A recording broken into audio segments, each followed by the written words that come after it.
Quite a good start. Union flag there, RLC, and the historic Royal Hampshire Regiment just over here with the leopard.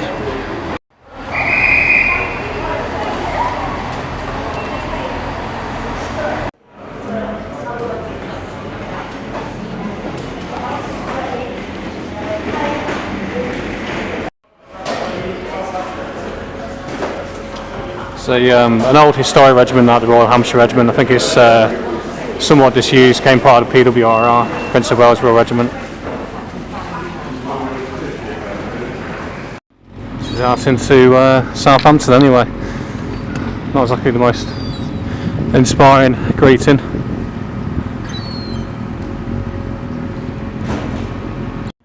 If anything, I'd say it's quite an ugly place so far. But this will be the new part that came up after World War II. A little bit further on obviously be the nicer stuff, but it's pretty horrendous architecture. What's this? The Rosebrook stream flows here still. There are many springs of water in the neighbourhood. They made something of an effort on the building at least to make it a bit more colourful, even if it is still dreadful. I remember meeting a Russian girl in Winchester, well, a Russian lady, probably about maybe about 3 years ago. But she did say Southampton's very rough and brutalist. Certainly wasn't wrong. What an interesting bit of history. Lost August Kemsel, age 43, storekeeper on the RMS Titanic. Lived there. A bit of train spot geeking stuff, you know, while I'm waiting.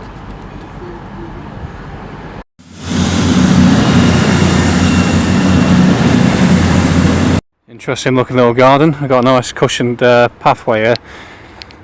Good on the feet.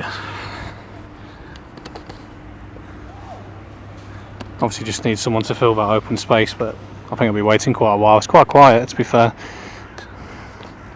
So most interesting takeaway from this, the war over Southampton eventually left over 1,500 civilians either dead or seriously injured, and nearly 45 buildings damaged or destroyed. And then because we lost World War II, even though we won it, they decided to build all these hideous communist blocks in its aftermath. Christ, like an alien ship or something like that, isn't it? Something you definitely expect to find in Eastern Europe. So this is the old commie blocks that came up after World War II, the Soviet style, and these are the modern, more Brave New World sort of looking ones. Alright, really ugly either way, but there's a difference. So old, tough communism, soft, Brave New World communism. There's the dystopian ball in the sky, spinning around, monitoring everything.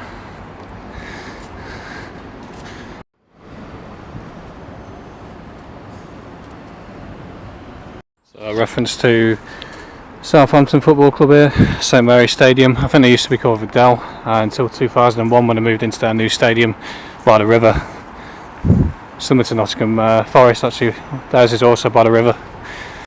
I see the BBC's in trouble again because that reporter, news presenter, rolled her eyes when saying women are the only ones who can give birth. This is a modern world after all.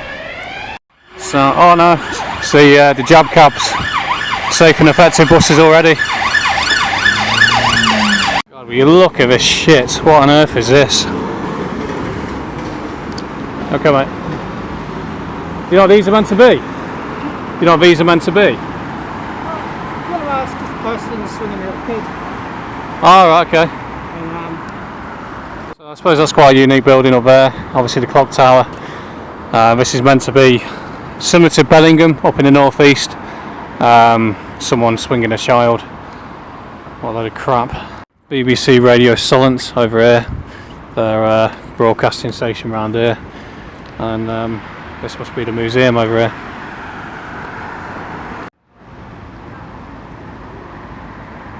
Titanic set off from here, I believe, didn't it?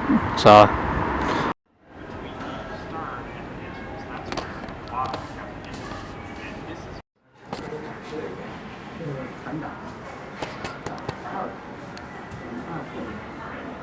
Sad how many faceless names there are on here.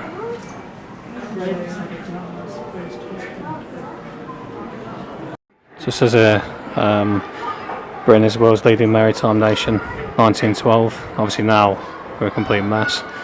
and travellers, including Jews, escaping persecution in Eastern Europe. There is that theory they were behind it with the Federal Reserve, where they actually sunk the Titanic, because there's people on there who opposed them creating the Federal Reserve. Always a victim though.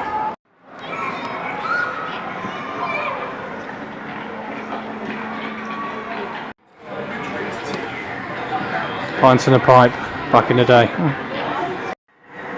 See how diverse Britain was 100 years ago.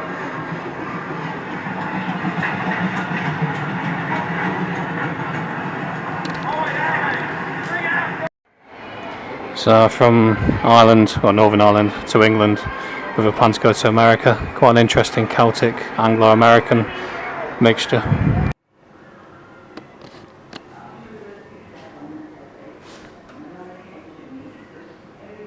Nice burgers in Bergstein.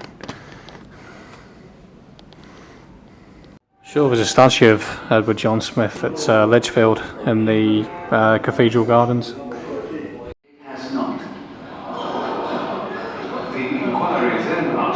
Senior surviving officer, Second Officer Charles Lighthop.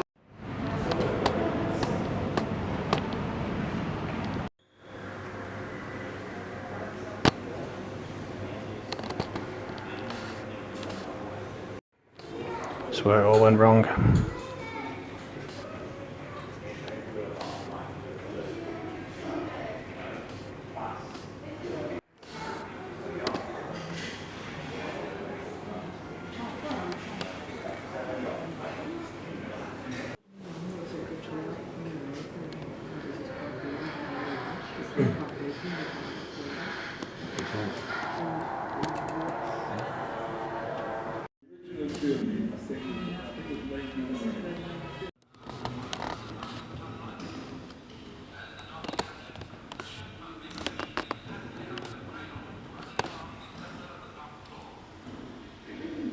Not flying enough for me, but that looks like a UN flag, that does. Don't know what that's about. Other side of this building. Grand looking old building there, with a couple of skateboarders just there.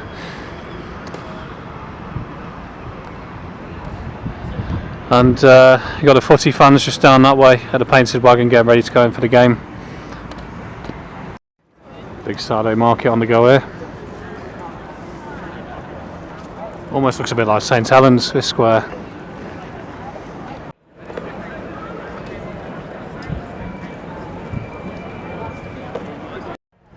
So it's actually a vegan market that's on the go. Portuguese cuisine made from plants. Mamma Mia food down there, etc. Presuming this is like the town centre, I guess. Town hall's really good. It's actually the O2 Guildhall. Quite keen on all the military stuff. It's an ugly building, Uni of Southampton, but got the Spitfires on there at least. I think this is part of the reason why the UN flag was here. So it's to do with movement campaigning for a safer, fair, sustainable world, Peace Day. Oh, that's shite, yeah.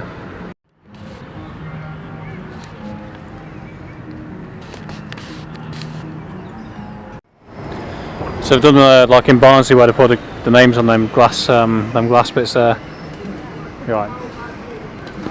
And this is the war memorial anyway for the town. Slightly different here, they've got one to people who are fighting in Spain, which would be George Orwell as well. Is it Eric Blair? I think his real name.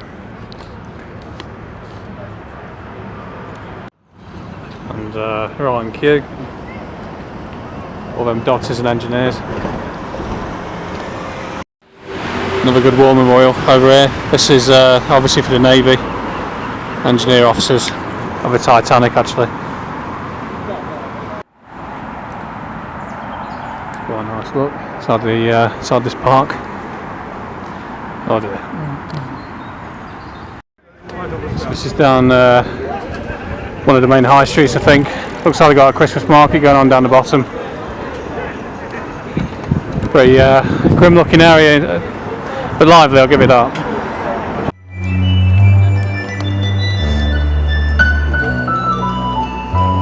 Yeah, The Christmas markets are all up and running. Nearly. We've got shut down Barclays over there. And then this guy here.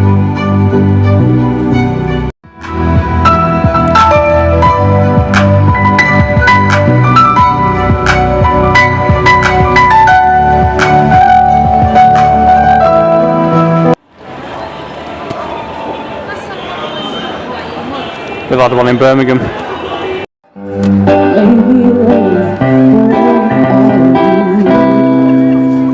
I bet this will look good in the when the lights are turned on anyway.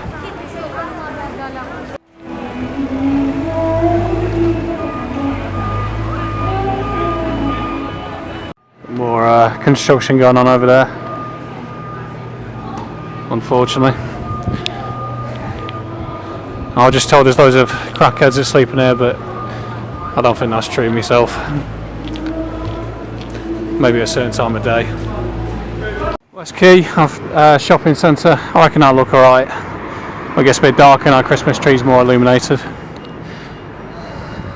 It's quite strange how that showcase almost mirrors the shape of that, so it almost blends in a way. Ice ring up and running already.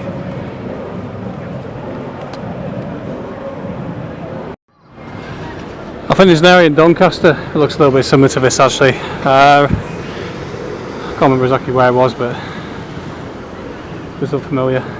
Just see a massive ship on the top left just there. There's a grim modern landscape, has to be said though.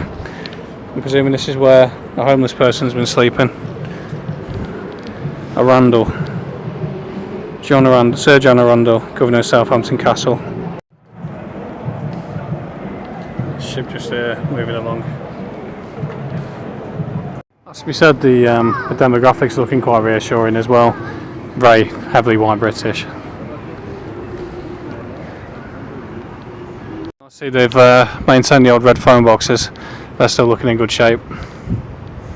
Stand by Castle Gate, Castle Lane.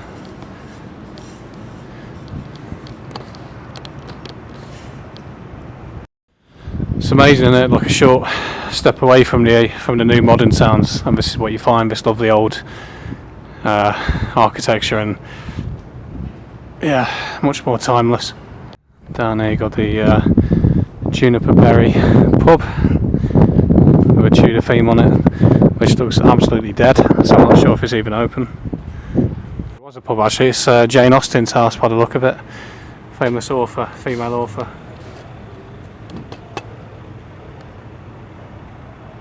Jane's house from 1807 to 1809, sited there in Castle Square. It's looking quite nice with the old autumn leaves.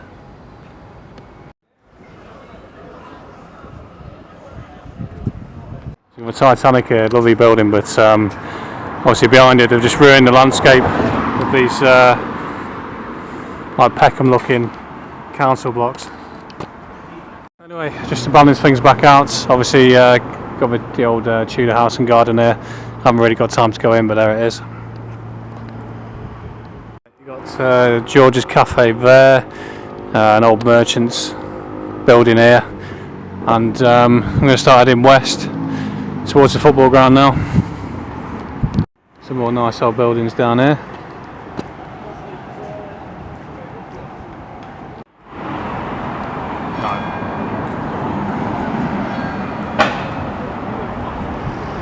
Looking at a tad run down on this bit, quite a few boarded up buildings.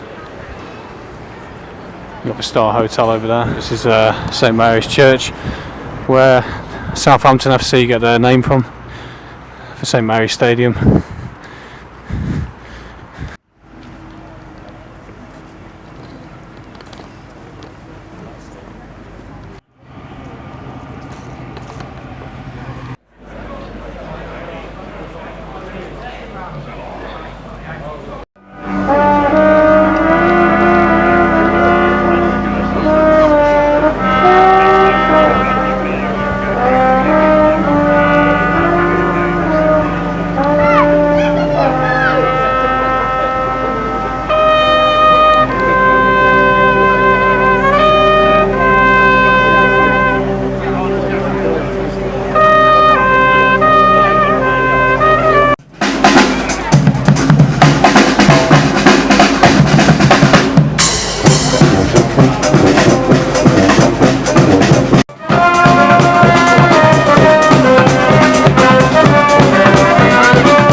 quite interesting. You got an active Thatcher's, it's a tarmac place actually, on the go at the same time.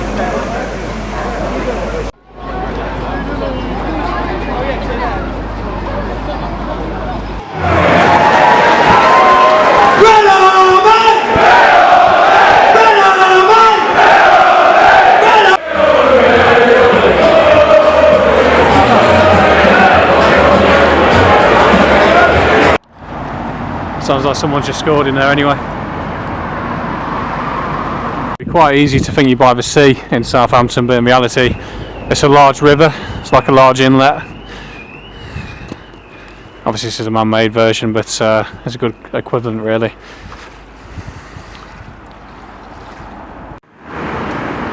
Ideally it would have been better to have come across this when all the fans were going in, but is what it is, isn't it? Good though, obviously very keen. Yeah, they've done a cracking job here, to be fair. I suppose it's a little bit like Wolverhampton's. And there's a train line that runs over by the stadium. You could just hear it running.